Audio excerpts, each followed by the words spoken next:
Shalom.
Cinta kasih Allah dan persatuan Roh Kudus bersama.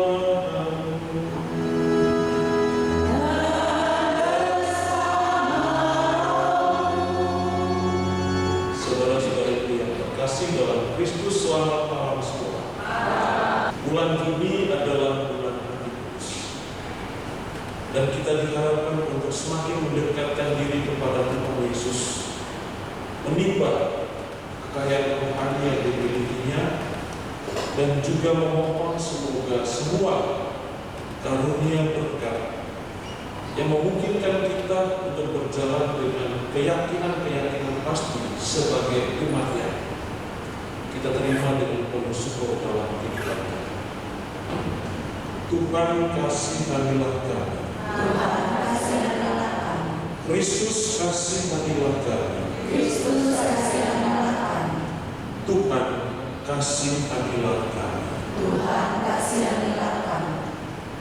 Marilah kita berdoa.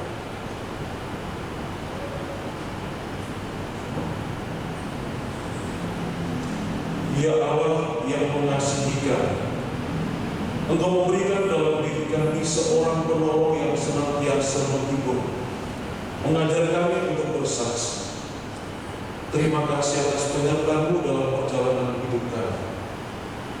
Biarlah kami selalu Engkau bimbing untuk menjadi pelaku-pelaku firman dalam setiap aspek hidup kami.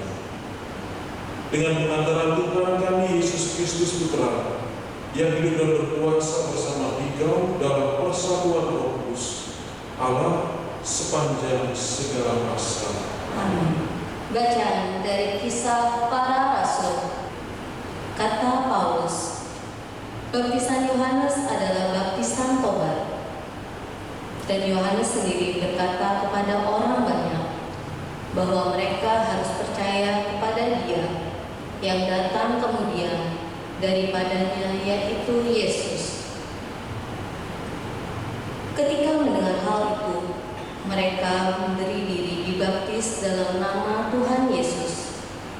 Dan ketika Paulus menumpangkan tangan di atas mereka, turunlah Roh Kudus ke atas mereka, dan mulailah mereka berkata-kata dalam bahasa roh dan bernubuat. Demikianlah sabda Tuhan. Syukur kepada Allah.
Semuanya itu kukatakan kepadamu, supaya kamu beroleh damai sejahtera dalam aku.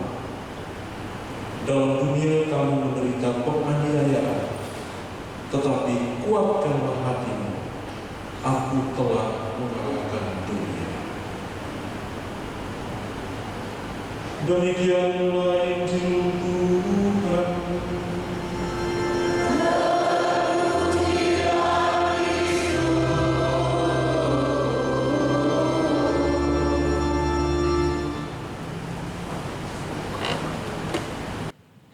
Saudara-saudariku yang terkasih dalam Kristus, akhir dari Injil tadi satu pernyataan dari Tuhan yang sangat menguatkan kita. Kuatkanlah hatimu, aku telah mengalahkan dunia. Saat kapan Tuhan Yesus mengalahkan dunia? Bapak Ibu sekalian, menurut pemahaman Bapak Ibu sekalian, saat kapan Tuhan Yesus mengalahkan dunia? Ya? Pada waktu, kalau orang jawab itu bisik-bisik itu kurang yakin, kurang beriman. Pada waktu kapan? Ya? Pada waktu bangkit. Hanya pada waktu bangkit? Pada saat mati di kayu salib, Yesus mengalahkan dunia. Pada saat kebangkitan Tuhan, Yesus mengalahkan dunia. Pada saat apa lagi?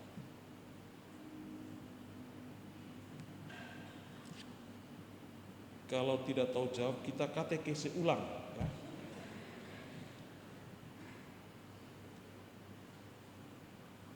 Ini kata-kata Tuhan. Kuatkanlah hatimu, aku telah mengalahkan dunia. Dunia seperti apa yang dikalahkan Tuhan? Pada saat kapan Tuhan mengalahkan dunia?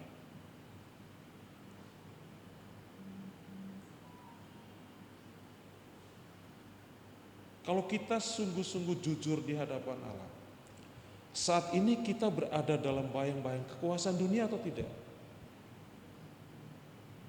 Ya? Berada dalam bayang-bayang kekuasaan dunia atau tidak? Iya. Persisnya seperti apa?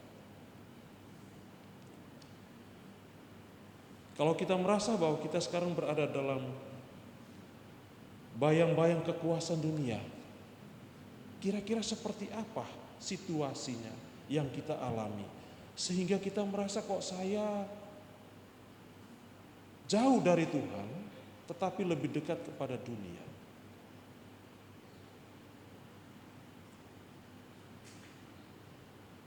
Saat kapan Bapak Ibu sekalian?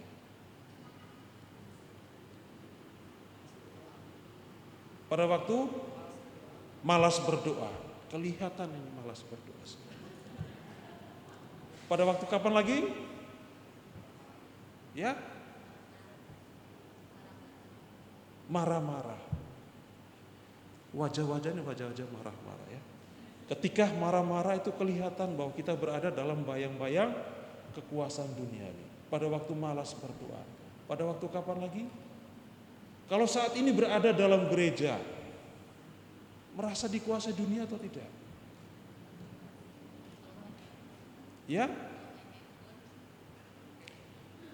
Yang di belakang juga suara-suara yang saya ingin dengar. Saat ini berada dalam gereja, dalam Ekaristi Kudus loh. Harus jujur, ini ada sakramen. Merasa berada dalam bayang-bayang kekuasaan dunia atau tidak? Ada ya? Contohnya apa?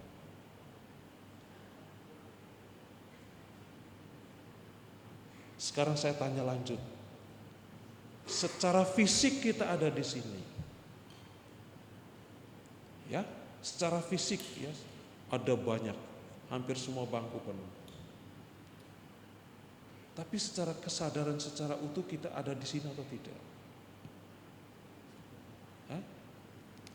Apakah pikiran kita terfokus dalam Ekaristi Kudus ini atau tidak? Atau terbawa pada hal-hal yang mungkin belum terselesaikan, hal-hal yang masih mengganjal dalam pikiran atau hati, itulah wujud dari kita berada dalam bayang-bayang kekuasaan dunia. Meskipun kita berada dalam suasana doa, dalam iklim kebersamaan, dalam puji-pujian, dalam doa, tetapi seringkali pikiran kita tidak ada di tempat. Karena banyak sekali harapan-harapan yang belum terpenuhi. Banyak sekali keinginan-keinginan yang belum terjawab. Membuat kita terseret pada arus kekuasaan dunia. Belum lagi kalau pergumulan-pergumulan hidup yang membuat kita tidak konsen dalam ibadat atau dalam persekutuan bersama.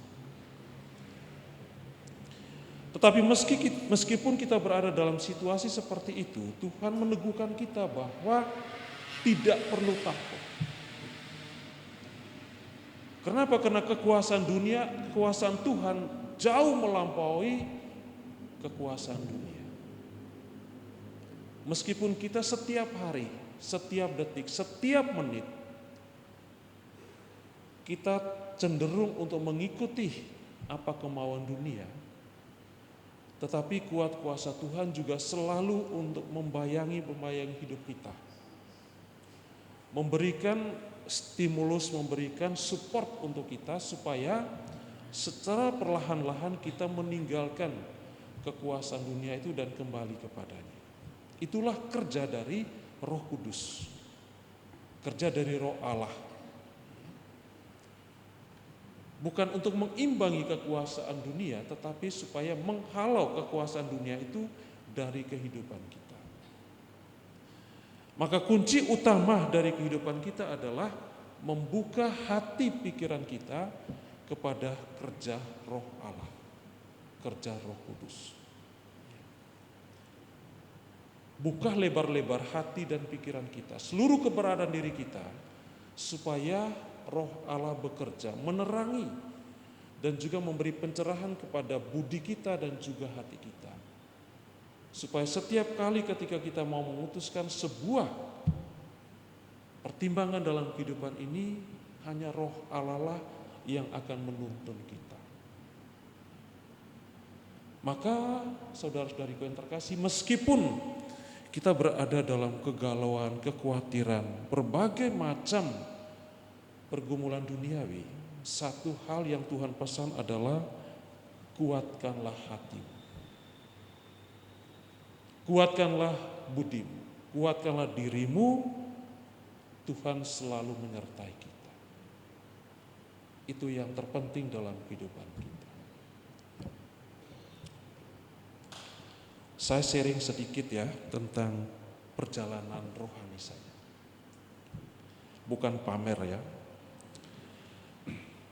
Tapi ada satu hal yang menggelitik hati saya ketika kemarin bersiarah ke beberapa tempat siarah di Eropa. Ada seorang ibu bertanya kepada saya, Romo, kenapa kok penampakan Bunda Maria selalu terjadi di Eropa? Kok tidak terjadi di Asia apalagi di Indonesia? Kira-kira jawabannya apa? Kenapa kok penampakan Bunda Maria lebih sering terjadi di Eropa? Kok tidak di Indonesia atau di Jakarta? Jawabannya apa Bapak Ibu sekalian? Ya? Jawaban yang paling spontan adalah karena ibu yang bertanya, saya jawab, kalau penampakan terjadi di Indonesia, ibu tidak akan ke Eropa.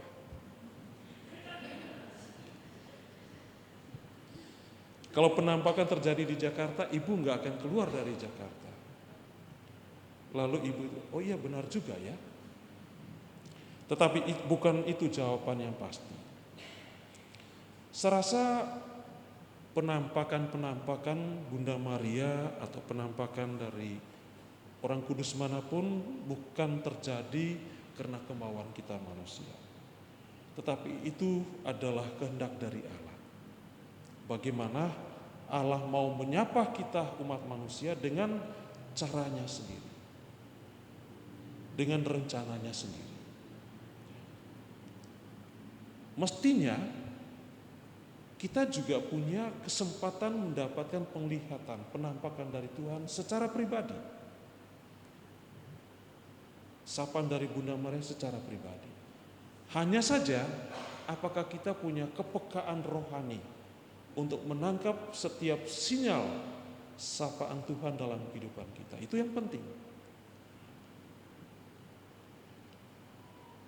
Kalau kita tidak punya kepekaan rohani, kita tidak bisa menangkap setiap sapaan, sabda, kehendak dari Tuhan yang Tuhan bicara kepada kita dalam setiap pengalaman hidup kita.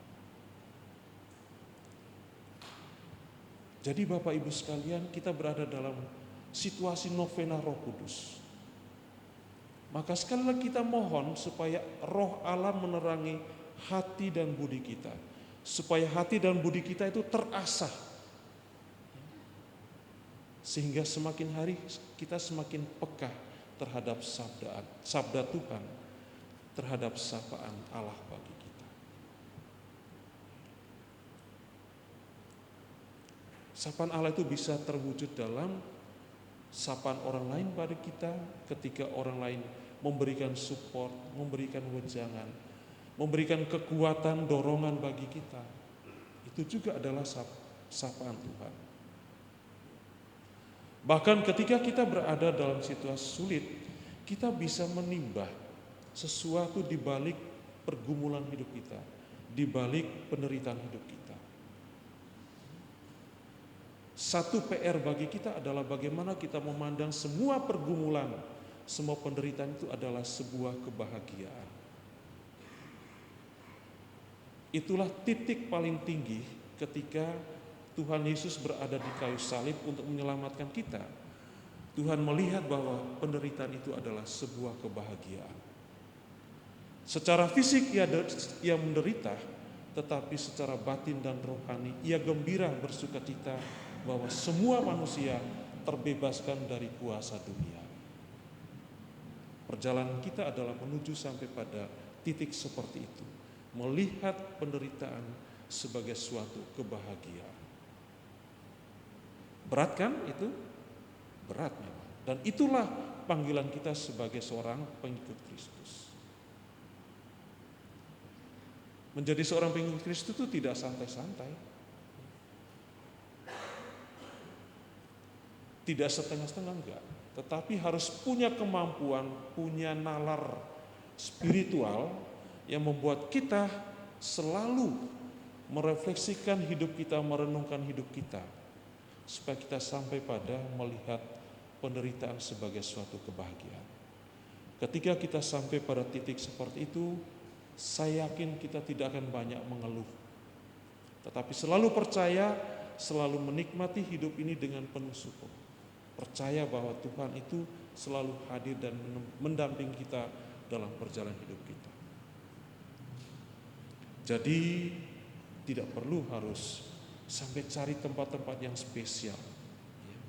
Tetapi karena ini dalam rangka Porta Santa tahun Jubileum, silakan bersiarah di mana saja. Ini semua sudah sampai 9 gereja atau belum? Hah? Ada yang sudah sampai 9 gereja, ada yang lebih dari 9 gereja.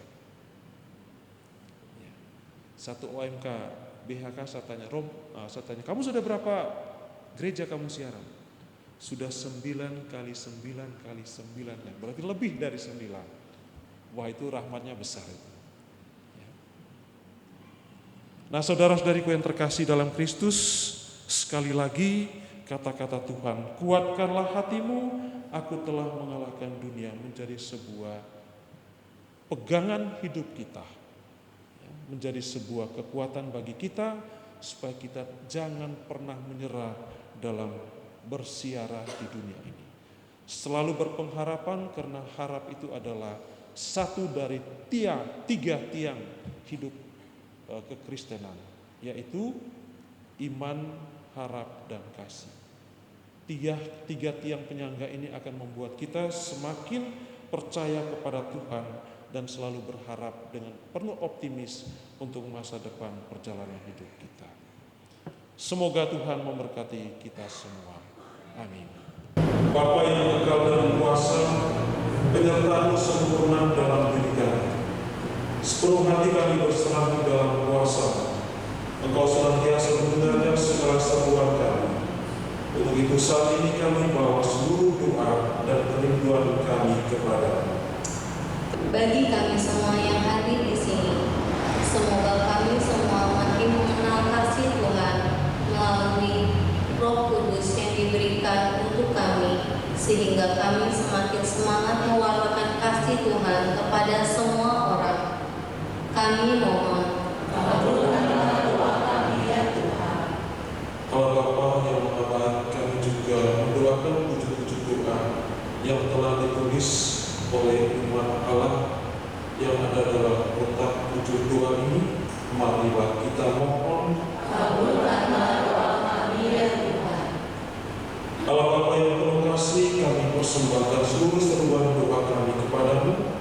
Engkau yang bertindak menurut waktu dan kehendak, demi Yesus Kristus Tuhan dan pengantara kami. Amin. Yesus Tuhan, ditinggikan, dimuliakan, dan naik ke surga. Dia berikan Roh Kudus-Nya, menguatkan dan menolong selalu. Sungguh rindu bersekutu denganmu selamanya. Ku menyambut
Marilah kita berdoa.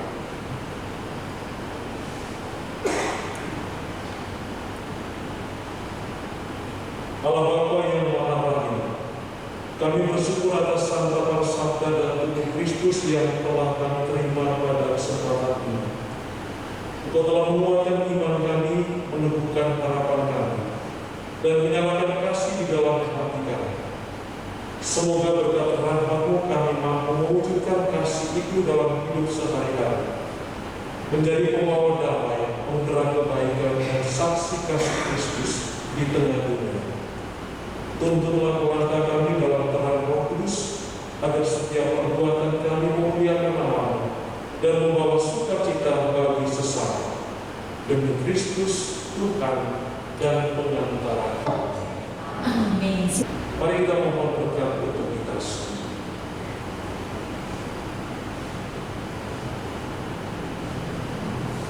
Tuhan bersama Dan bersama Semoga Allah yang Maha Kuasa memberkati saudara-saudari sekalian, Bapa dan Putra dan Roh Kudus. Amin. Saudara-saudari yang terkasih, misa telah selesai. Pergilah dalam damai sambil memuliakan Tuhan dengan hidupmu. Syukur. Syukur kepada Allah.